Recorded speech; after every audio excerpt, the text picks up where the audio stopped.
আজকের ক্লাসে আমরা ফর্মাল প্যারামিটার এবং অ্যাকচুয়াল প্যারামিটার বা আর্গুমেন্ট এই বিষয়গুলো নিয়ে আলোচনা করব।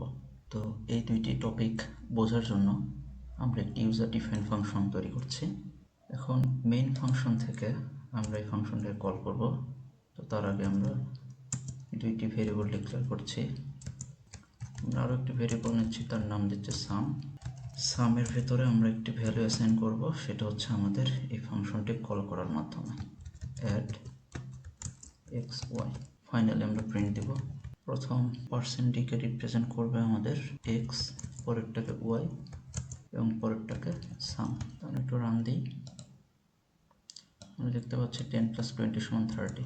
এখন যদি এক্স এর মান চেঞ্জ করে দিই, আমরা এটাকে 30, এটাকে 40 করে দিই, আমরা পাচ্ছি 30 + 40 = 70। তো আমরা এখানে যখন ফাংশনটাকে ডিফাইন করেছি, সেখানে আমরা এই দুইটি ডেটা রিসিভ করার জন্য আমরা দুইটি ভেরিয়েবল ব্যবহার করেছি, ইন্ট এ এবং ইন্ট বি। এইখানে এই এ এবং বি কে বলা হচ্ছে আর formal parameters of function add. তাহলে এ এবং বি এই যে দুইটা ভেরিয়েবল, এই দুইটা ভেরিয়েবলকে বলা হচ্ছে ফর্মাল প্যারামিটারস। তো এই এ এবং বি ফর্মাল প্যারামিটারস, আবার একই সাথে এই অ্যাড ফাংশনটির লোকাল ভেরিয়েবল হিসেবেও কাজ করছে। এখন ফাংশনটাকে আমরা যেখানে কল করছি, আমরা এই যে 13 নম্বর লাইনে ফাংশনটাকে কল করছি অ্যাড এক্স ওয়াই। কল করার সময় এই ফাংশনের ভেতরে যেই দুইটা ভেরিয়েবল আমরা দিয়ে দিয়েছি এক্স এবং ওয়াই, এইটাকে বলা হচ্ছে আর the actual parameters of function add. Okay, তাহলে যদি কোনো একটি ফাংশন ডিফাইন করার সময় আমরা এই যে ফাংশন নেমের পরে যেই প্যারেন্থেসিস আছে, তার ভিতরে যে ভেরিয়েবলগুলো আমরা ডিক্লেয়ার করি, সেই ভেরিয়েবলকে বলা হয় ওই ফাংশনের ফর্মাল প্যারামিটারস।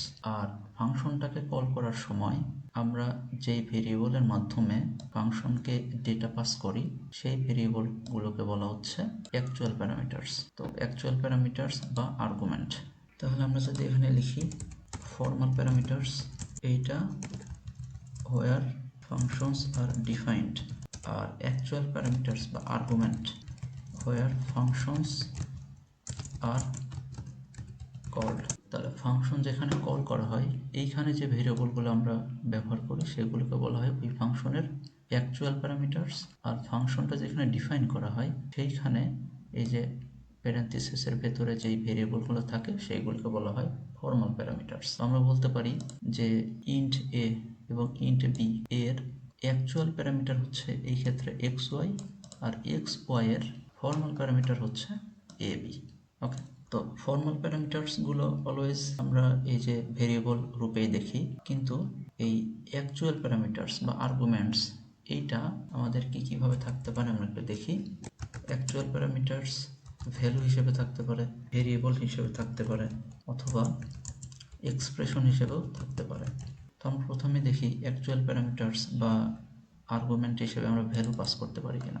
আমরা সিম্পলি যদি এখানে এক্স ওয়াইয়ের পরিবর্তে ভ্যালু দিয়ে দিতাম, ধরে নিলাম 10, এখানে ধরে নিলাম 20। তো এই ক্ষেত্রে যেহেতু ভ্যালু দিয়ে দিয়েছি, ভেরিয়েবল তো আমরা দরকার নাই, আমরা এখানে শুধুই সামটা দেখব। এই দুইটা আর্গুমেন্ট আমরা মুছে দিচ্ছি, এটা কাজ করবে। 10 20-এর যোগফল আমাকে দেখাচ্ছে 30। আবার কি করতে পারি, ভেরিয়েবলের মাধ্যমে দিতে পারি। ভেরিয়েবলের মাধ্যমে আমরা উদাহরণ একটু আগে দেখেছি। তারপর আমি আবারও লিখছি এক্স ওয়াই, ভেরিয়েবল আমরা পাস করতে পারি। এখানে পাচ্ছি 70, এখানে এক্স এর মান 30, ওয়াই এর মান 40, এই কারণে 70 পাচ্ছি। আমরা কি করতে পারি, এক্সপ্রেশনও দিতে পারি। ভেরিয়েবলকে যদি আমরা একটা কাজ করি, এখানে এক্স গুণন ওয়াই দিয়ে দিলাম, আর এখানে দিলাম ওয়াই প্লাস 5। তাহলে এখানে অ্যাড কি করবে, প্রথমেই এক্স এবং ওয়াইকে গুণন করবে। এক্স এবং ওয়াই গুণন করলে কত হচ্ছে, 3 গুণন 4, 3 4 12, 1200। অর্থাৎ এক্স এর মান হচ্ছে, প্রথম আর্গুমেন্টের মান হচ্ছে 1200, আর দ্বিতীয় আর্গুমেন্টের মান হচ্ছে 40 + 5 45। তাহলে এই 1200 + 45 এই দুইটাকে যোগ করবে, হচ্ছে 1245। ওকে, তাহলে আমরা অ্যাকচুয়াল প্যারামিটার হিসেবে ভ্যালু দিতে পারি, ভেরিয়েবল দিতে পারি, অথবা এক্সপ্রেশনও দিতে পারি। সিম্পলি এক্স এবং ওয়াই রাখছি আমরা। তো এটা কিভাবে কাজ করে এটা একটু জেনে নেওয়া যাক। এখানে অভ্যন্তরীণভাবে যে কাজটা করবে সেটা হচ্ছে এই ফর্মাল প্যারামিটার অ্যাকচুয়াল প্যারামিটারের ভ্যালুটাকে কপি করবে, অর্থাৎ a সমান হবে x এবং b সমান হবে y। এটাকে এক লাইনে আমরা লিখতে পারি ফর্মাল প্যারামিটার সমান হবে অ্যাকচুয়াল প্যারামিটারস। আরও একটি ব্যাপার যে অ্যাকচুয়াল প্যারামিটার এবং ফর্মাল প্যারামিটারের ভেরিয়েবল নেম একই হতে পারে কিনা। যেমন আমি এখানে বলেছি ইন্ট এ ইন্ট বি, ওকে, এইখানে এটার মান আমি যদি এ নিই এবং এটার মান যদি বি নিই এবং এখানে পাস করি এ এবং বি, সেক্ষেত্রেও কোনো প্রবলেম হবে না। যেমন আমরা রান করি, কোনো ধরনের এরর দেখাচ্ছে না।